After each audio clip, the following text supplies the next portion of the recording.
Assalamualaikum warahmatullahi wabarakatuh. Salam Bhinneka Tunggal Ika, salam dari Sabang sampai Merauke. Berbeda-beda tetap satu tujuan, salam Pancasila NKRI harga mati. Mohon di subscribe ya sedulur semuanya. Nasab sudah selesai. Kalau Mbak Alwi bukan cucu Nabi Muhammad Dari dalil ilmu nasab mustahil. Dari dalil ilmu filolog manuskrip mustahil.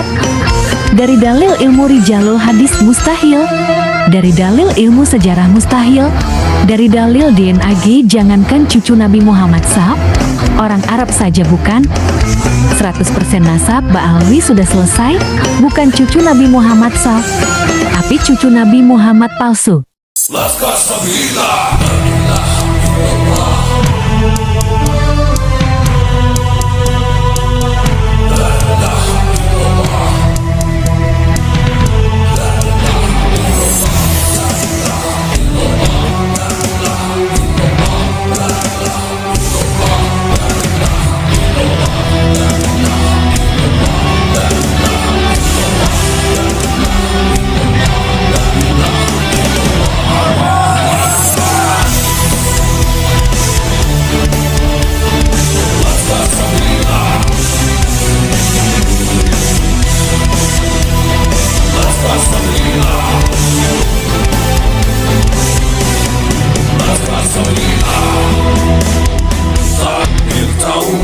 Membelah langit, mengguncang bumi, menggetarkan hati.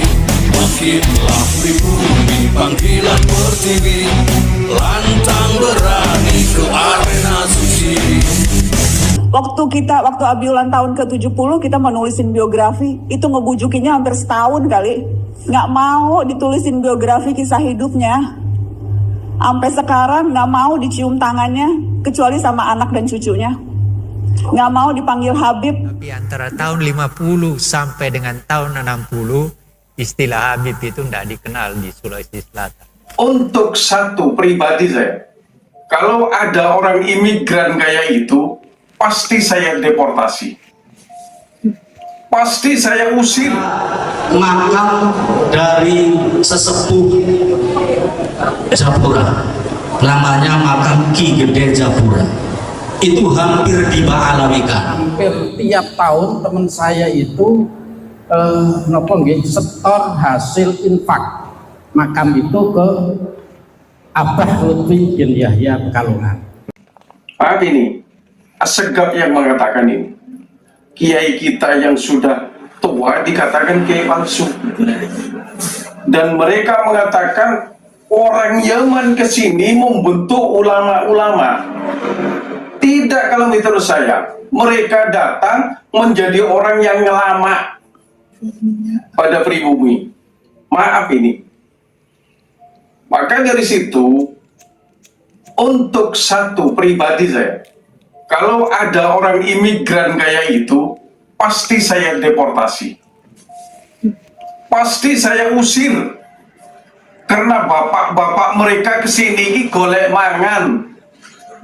Tidak menciptakan ulama, menciptakan orang ngelama terhadap pribumi. Kiai koyo pate dilangkai. Jangan. Ayo, kalau memang ini sudah terbuka tentang masalah nasab ini, jangan marah. Jangan marah di kursi. Nyangono kiai matiku. Bener apa enggak? Seperti itu. Maka dari situ, bagi orang pribumi yang muhibbin, pasanglah otak kalian. Pasanglah otak yang diberikan oleh Allah. Sampai kapan kamu mau dijajah? 300 tahun dijajah Belanda. Berapa tahun dijajah oleh Jepang. Kalau sekarang dijajah oleh orang pendatang sampai nyium kakinya, pret. Banyak orang di Indonesia ini yang mengaku bahwa dia Habib dan keturunan Rasulullah. Padahal di negara-negara Arab nggak ada yang seperti itu. Nggak ada yang mengaku bahwa dia keturunan Rasulullah dan nggak ada yang mengaku bahwa dia Habib. Karena nggak ada yang tahu bahwa dia keturunan Rasulullah atau enggak. Ya kita semua berharap bahwa kita dari umat Muhammad, keturunan Rasul. Kita semua berharap itu, tapi kita nggak tahu hal seperti itu. Nah, jadi di Indonesia ini yang mengaku bahwa dia Habib dan mengaku bahwa dia keturunan Rasulullah dihormati banget, dicium tangannya, diminum bekas mulutnya, diminta doanya dan menjadikannya seperti wali. Wali gimana? Gimana melakukan hal seperti itu? Dan kalau dia dikuburkan, kalau sudah meninggal dan dikuburkan, didatangi kuburannya, dihiasi kuburannya, ditaruh uang-uang di tempat kuburannya itu, diminta doanya seperti kalau dia wali beneran, dan apa semua itu? Apa semua itu? Coba kalian pikirkan. Terus terang di kampung saya istilah Habib itu nggak ada. Orang Bugis tidak mengenal Habib. Tidak ada istilah Habib. Baru setelah saya di Jawa, apalagi di Jakarta, baru saya istilah itu saya dengar. Tapi di antara kami, saya nggak tahu kalau sekarang sudah ada pengaruhnya. Tapi antara tahun 50 sampai dengan tahun 60, istilah Habib itu tidak dikenal di Sulawesi Selatan.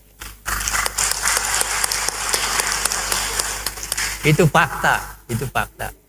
Tetapi orang keluarga Pak siapa? Ayahnya Pak Shihab, ya, Pak Quraish Shihab, itu orang yang saya sangat hormati. Itu adalah memang keluarga yang sangat dihormati di Sulawesi Selatan. Tetapi bukan oleh karena kearabannya, tetapi oleh karena keilmuannya.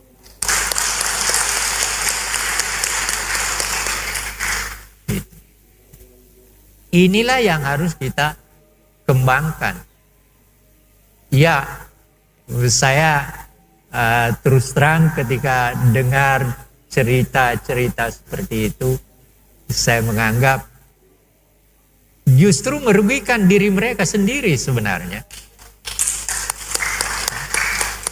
Ketika mereka selalu mengajukan diri seakan-akan seperti itu, keluarga Nabi ada hubungannya, dia akan merugikan dirinya sendiri. Karena apa? Siapa yang mau percaya?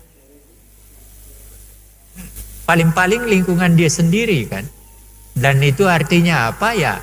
Tidak ada gunanya juga buat dia. Dia akan merusak dirinya sendiri. Gitu. Nah, ini yang saya ingin katakan kepada bapak-bapak, mengapa memenuhi undangan teman saya untuk menyampaikan hal ini, karena saya mempunyai kekhawatiran terus terang.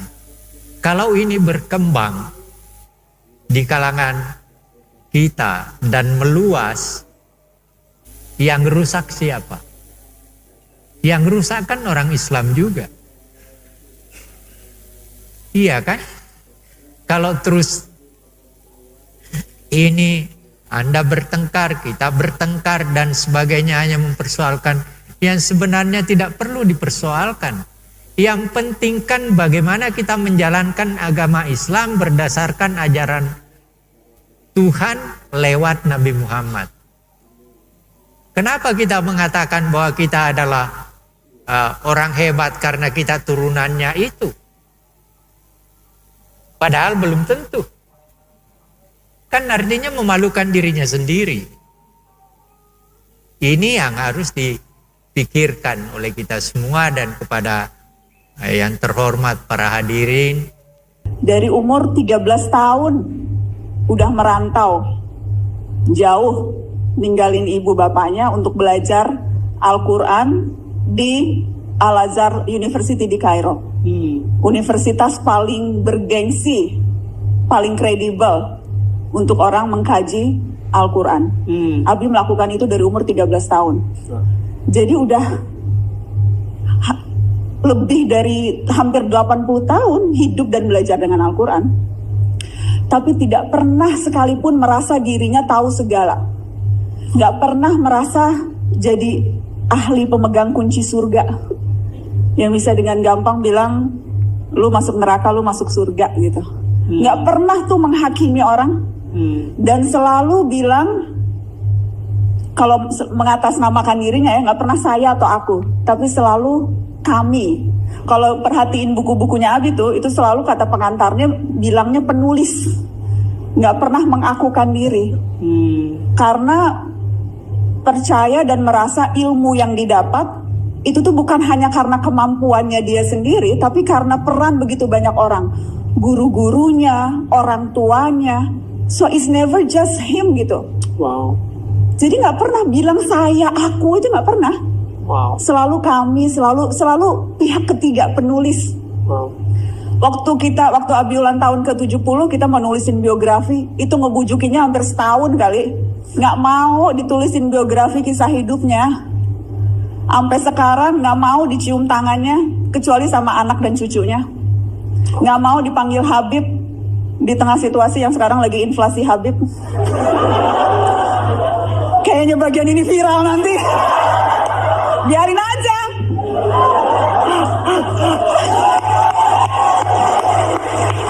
Tapi itu nggak mau gitu.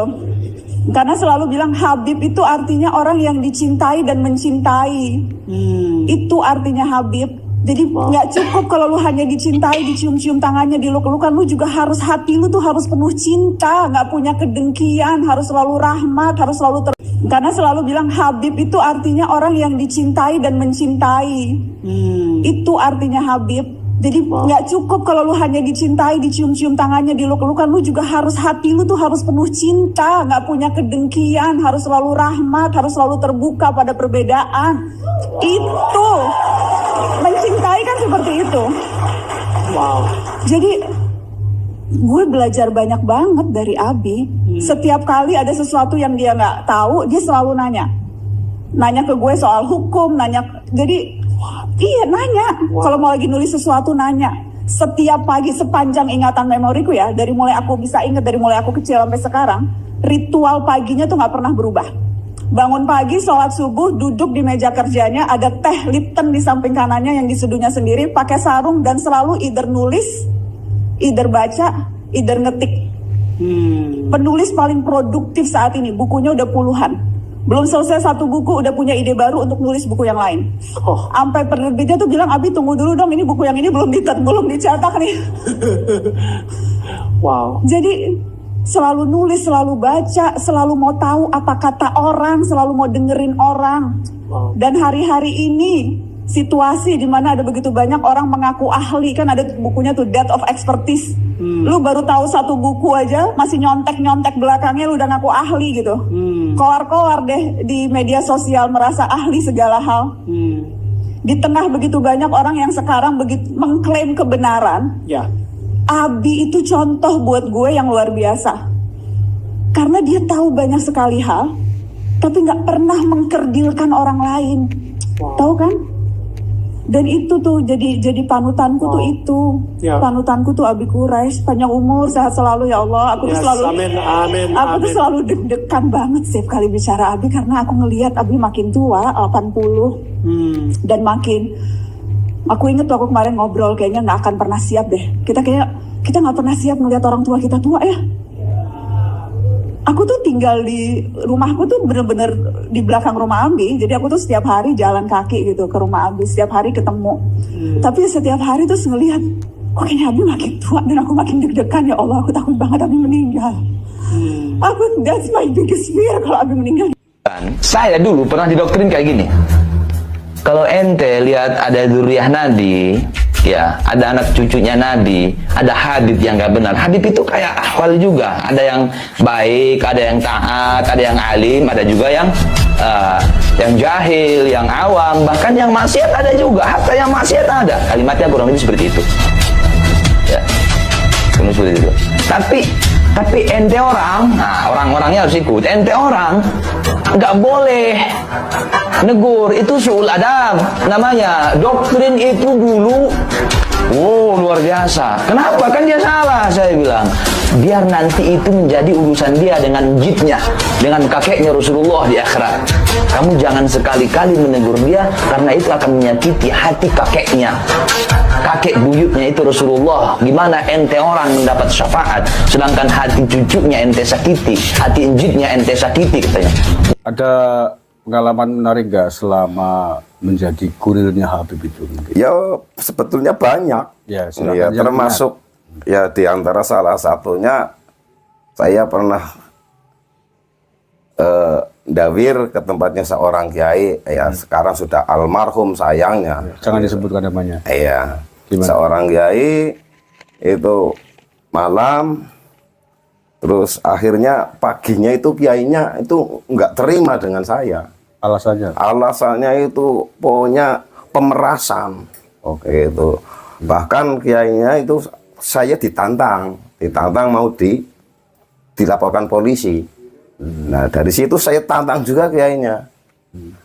Apalagi cuman penjara, cuman laporan polisi. Mati bela Habib, sayun sanggup, siap. Itu sampai cintanya saya sama Habib itu sampai situ. Saking muhibbinya. Iya. Ini saya kira adalah kondisi yang rata-rata terjadi di dunia santri yang terdoktrin oleh doktrin Habib untuk mencintai Habib sehingga apapun diberikan, bahkan nyawa pun dikorbankan demi mengikuti atau membela Habib. Oke, terus setelah itu lanjutkan. Ya akhirnya begitu ada tesis yang seperti tesisnya Kiai Madudin ini. Ntar dulu. Oh iya. Pengalaman saya sampai itu ya banyak sekali lah ya, termasuk sebetulnya udah nggak enak lah kalau sebetulnya akhirnya yang kesini datang hari Jumat padahal ya Habib dekat bukan musafir lah termasuknya. Itu enggak Jumatan ya biasa, saya ledekin. Jumatan Mekah Pak Beb. Nah, itu saya kasih ledek. Ada yang datang itu malah enggak subuhan, ya biasa. Tapi ya waktu itu ya saya bela saja orang itu, memang bagi saya sudah terdoktrin waktu itu yang namanya Habib semua, walaupun itu bajingan, walaupun itu apa saja, itu walaupun maksiat itu tetap cap surga, itu harus dihormati. Saya itu harus tetap mencintai waktu itu. Itu. Terus yang lain itu mungkin ya ini kan demi diambil hikmahnya, nggak apa-apa, yang penting jangan disebutin namanya Habibnya lah. Ya sering ke tempat teman-teman kita, hampir teman-teman kita yang ada sekitar daerah saya itu hampir udah kena semua. Itu saya uangnya. Iya, yang amplop kalau itu jumlahnya berapa biasanya kalau minta? Kalau amplop itu enggak itu. Contohnya memuludan bagi amplop, Habib si A datang, Habib si B datang. Nah itu. Contohnya itu yang ecek-ecek gitulah. Yang ocok-ocok. Yang ocok-ocok ya ada itu. Sampai berapa? Ada yang sampai yang terakhir aja ya, ini yang terakhir. Kemarin itu sebelum masalah nasab. Iya. Sebelum Ramadan masuk itu termasuk terakhir. Itu ada yang 10 juta cung. Itu ada yang 10 juta cung. Kalau saya sendiri itu 400. Nah, iya. Ada yang lebih besar lagi mungkin? Ya ada. Berapa? Ada. Sekitar berapa? Ada yang 35, ada yang 25 juta. Iya. Itu. Biasa ya. Jadi orang betul-betul kaya-kaya ya. Rela menyumbangkan uang dengan entengnya 30 juta, 25 juta, 10 juta. Itu bukti bahwa santri selamanya sesungguhnya sudah luar biasa muhibbinya dengan para Habib. Oke, mungkin yang lain selain masalah dawir itu, perbuatan-perbuatan yang mungkin kita anggap maksiat lah atau tidak sesuai dengan syariat. Pernah ada Kang Ayun nemuin Habib yang datang ke sini? Gimana? Yang perbuatan Habib yang secara syariat itu melanggar. Pernah nggak? Ya itu tadi. Secara itu ya yang di luar ibadah, enggak sholat itu ya, Jumat enggak Jumatan, subuh enggak subuhan gitu. Itu termasuk. Ada yang kesini bawa orang perempuan, ya ada Pak. Istrinya mungkin? Bukan. Bukan, ya ada gitu. Tapi tetap husnudzon ya. Bahkan ada yang ganja. Buset. Ada yang ganja. Allah. Gitu. Ya waktu itu ya itu kan ada teman tanya itu sedang majdub. gitu. Bukan majnub. Apa istilahnya? Sedang gemblung ya. Iya. Dulu waktu saya masih menjadi muhibinnya Abah Lutfi, kita kan pakai husnudzon, nggak pakai ilmu, nggak pakai dalil kan gitu ya. Ini masalahnya. Tapi katanya, kalau orang datang dalam pengajian sekarang Jatman, yang hadir itu 2 nabi katanya. Satu Nabi Muhammad, yang keduanya adalah Nabi Khidir alaihissalam. Nah, ini bentuk-bentuk glorifikasi yang mungkin jarang didengar orang-orang lain. Wong saya orang dalam kok, makanya saya katakan. Yang berwatak raja, yang kata Ketua Umum Pusat Syarif Abbas, kebetulan dari klan Ba'alami, itu berwatak raja. Memang mereka merusak sejarah, merusak situs. Termasuk di desa saya, itu saya akan menyampaikan sedikit saja. Di desa saya ada makam dari sesepuh Japura, namanya makam Ki Gede Japura. Itu hampir diba'alawikan karena sudah diziarahi oleh bin Yahya, dan bin Yahya itu secara terang-terangan saya ada di situ ketika itu mengatakan ini akan dilaporkan ke Pekalongan. Saya nggak berani menyebut namanya, tapi di malam ini saya berani. Akan dilaporkan kepada Habib Rizki bin Yahya. Saya di situ langsung ngobrol sama sedulur-sedulur. Alhamdulillah sekarang sudah terselamatkan. Kata saya, ini harus dilawan. Bahwa jangan sampai situs-situs kita diklaim oleh mereka. Dan alhamdulillah berdasarkan penelitian sejarah, manuskripnya sudah ada. Saya juga sudah matur kepada beliau ketika itu, kepada Syarif Abbas saya sudah matur. Insya Allah beliau nanti berkenan rawuh. Di situ ternyata teridentifikasi beliau adalah Sayyid Abdul Karim bin Sayyid Abdul Toha, bukan Habib tapi Sayyid. Itu Al-Hasani. Itu saya baca manuskripnya adalah sepupu dari Sunan Ampel. Ini barangkali bisa mukhtalaf alaih, tapi yang jelas bukan Ba'alami. Dan alhamdulillah sudah disepakati oleh beberapa ahli sejarah yang bertanggung jawab dan sudah ditandatangani dan sekarang sudah ditempelkan plangnya.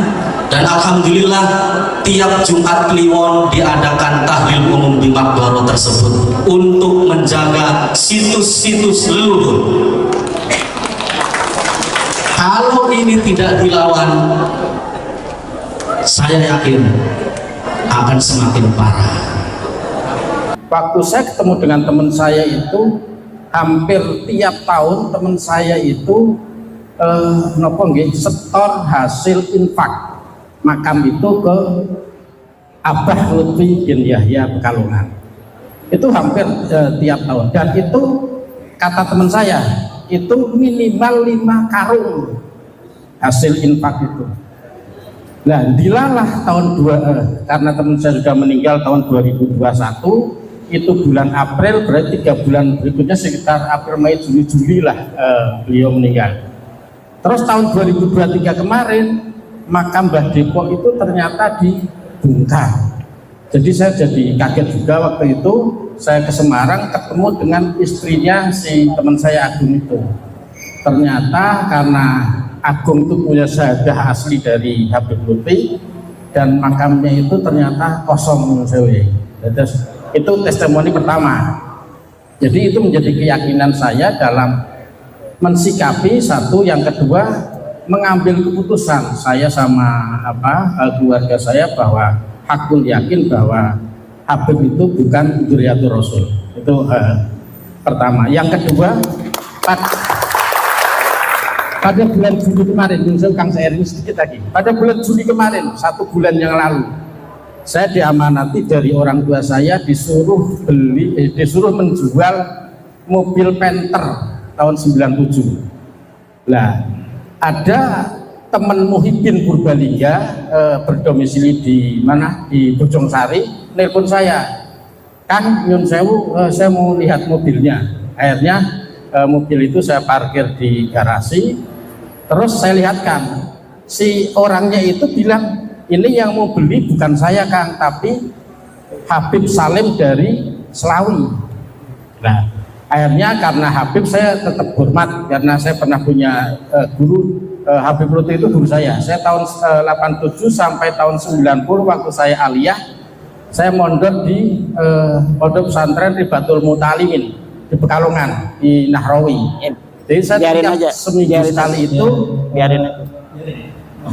terus saya tiap hari Minggu itu saya selalu ikut rutinan tempatnya Habib Lutfi, Sibtu Duror sama Rotib Al-Haddad. Jadi dua hal itu yang saya ikuti selama 3 tahun saya ikut Habib Lutfi. Sudah lebih dari 4 menit. Terus nggak apa-apa. Melanjut yang tadi, yang bulan Juli tadi, akhirnya Habib Salim dari Selawi itu mau beli mobil saya. Itu pas hari Jumat. Justru saksinya ada istri saya, ada Muhyiddin yang dari Bojong Sari namanya Cak Husen. Terus waktu sholat Jumat, saya bilang, Beb ini Jumat, tolong Jumatan dulu bareng-bareng gitu. Ternyata Habib Salim itu bilang musafir gitu. Dari Selawi ke sini, saya bilang itu terserah ente Beb, monggo musafir atau tidak, yang penting saya sudah mengingatkan. Habis Jumatan saya ngasih makan, saya kasih makan, saya belikan makan, itu ngobrol sampai lebih dari jam 4, artinya sudah waktu asar sudah selesai. Artinya di situ ada Habib, ada Cak Husen yang memang tidak sholat Jumat, tidak zuhur sampai asar.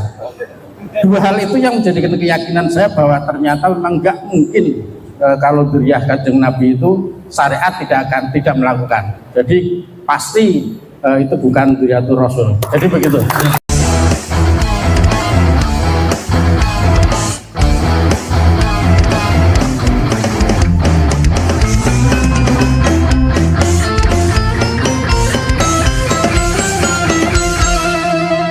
Jadikanlah hidup lebih berarti, jadikanlah laskar sang pemberani, membela ulama kiai pribumi, Rahwali Songo pewaris negeri. Gelora jiwa ini tak tertandingi, jangan coba-coba mengganggu negeri. Ulama kami terhina, kami pun tak terima, siap jihad jadi semboyan kita. Kami adalah laskar sabilillah, pecinta Wali Songo dan para anbiya, pewaris peradaban Islam di Nusantara hingga berkibar bangsa Indonesia. Kami perisai para ulama, sepenuh hati korbankan jiwa dan raga. Bila nanti tertulis jihad pilihan kami, Syahid bela agama dan negara. Kami terlahir di bumi pertiwi, terpatri suci sejarah negeri, korbankan darah nyawa leluhur kami. Jangan kau coba rubah dan kau pecundangi.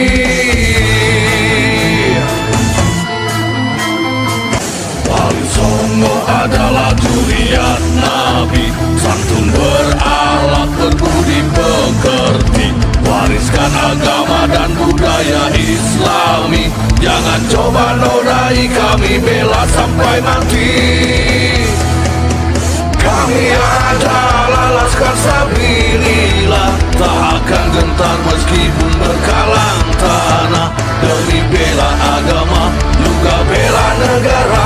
Ikhlas jihad dan Syahid bersama ulama, relakan kami pergi dan berjuang, jadi perisai Rahwali dan kebenaran. Meski harus berkorban nyawa satu ibadah, demi kebenaran menang dan ditegakkan. Kami adalah laskar sabilillah, pecinta